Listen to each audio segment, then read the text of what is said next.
یہ میں سمجھتا ہوں کہ اب صحافیوں کو بھی اجازت مل گئی ہے کہ ان کا نام لیں. بہت بڑا صحافی کل کھڑا ہو کے کہہ رہا تھا کہ اب وقت آ گیا ہم فیض کا نام لیں, تو ہم نے اس وقت بھی اس کا سامنا کیا جب وہ اقتدار میں تھا, جب وہ خوف اور دہشت کی علامت تھا. ہم نے اس وقت سامنا کیا. اب اس کا نام لینے کا میں تو سمجھتا ہوں وہ مظلوم ہے. اب ختم ہو گیا, سیٹ سے گیا کر. بات تو تب ہے جب وہ طاقت میں تھا, اس کے سامنے آنکھ میں آنکھ ڈالنا تب کام تھا. اس کے سامنے کھڑے ہونا کہ تم غلط کر رہے ہو. جب وہ کہے کہ میری ضد عمران خان ہے, جب وہ کہتا تھا تو میں نے مطلب ایک مذاکرات کے دوران ہم نے کہا تھا یہ ضد تمہارے گلے پڑے گی اور تمہارے ایسے گلے پڑے گی. یاد مطلب یہ بات کر رہا ہوں اقتدار کی. اب تو اس کے بارے میں نہ ہو, تب اس نے کیا کہا یہ جب آپ نے جملہ گلے پڑی؟ تو خاموش ہو گیا, خاموش ہو گیا. باقیوں نے ساتھیوں نے پوچھا آپ نے اتنے وثوق سے اتنی بڑی بات کر دی. یہ جو باقی عمران خان صاحب کے ساتھی بیٹھے ہوئے تھے ان کے سامنے جن کو وہ گلے لگا رہا تھا, میں آپ کا بھی ایک جملہ کہ نچن والیاں دے منڈے انقلاب نہیں لے آ سکتے بچے, وہ بڑا وائرل ہو جاتا ہے, آگے آ جاتا ہے.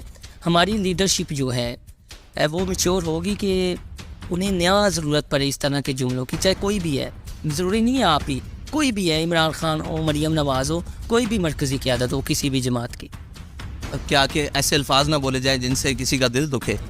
اچھا, ایسے الفاظ بالکل نہیں بولنے چاہیے, لیکن آپ یہ تاریخ تو دیکھیں کہ وہ کہاں تک اتر جاتے ہیں, وہ کیا کیا بکواس پر اتر جاتے ہیں. یعنی میں وہ الفاظ منہ سے دہرا نہیں سکتا کہ وہ کیا کیا کر سکتے ہیں. تو ایک ہمارا جملہ اگر اس جگہ پہ کہیں قبول کر لیں تو بہتر ہے, لیکن اگر یہ اپنے آپ کو روک لے اور اپنے آپ کو یہ سارے قائل کر لیں تو ہم تو صاف ظاہر ہے لوگ ہی وہ ہیں کہ ہمیں کوئی دیکھ کر بھی کہے گا کہ یار آپ یہ کیا بات کر رہے ہیں. تو ہم تو پہلے ہمارے پاس تو اس سے بھی بڑی آگے کی باتیں ہیں, لیکن ہم تو کہتے ہی کچھ نہیں ہے, کنٹرول کر کے بس چپ کر کے چلے جاتے ہیں. جو زبان یہ استعمال کرتے ہیں اور جو باتیں یہ سوشل میڈیا کی ٹرولنگ کرتے ہیں ہمارے بارے میں, اور جو ٹرینڈز اور جو واقعات, آپ کو یاد ہوگا وہ جو مطلب اس طرح کے ٹرینڈ انہوں نے کیے تھے, وہ ایک ٹرینڈ ہم نے تو ایسا لفظ ابھی تک کوئی نہیں بولا. اور جو تصاویر کے ساتھ اور جو ویڈیو کے ساتھ یہ کرتے ہیں تو ہم نے تو ابھی کچھ نہیں کہا. ہم نے تو ایک محاورتاً ایک جملہ بولا اور وہ حقائق پر مبنی ہو گیا. یہ بھی کمال ہے.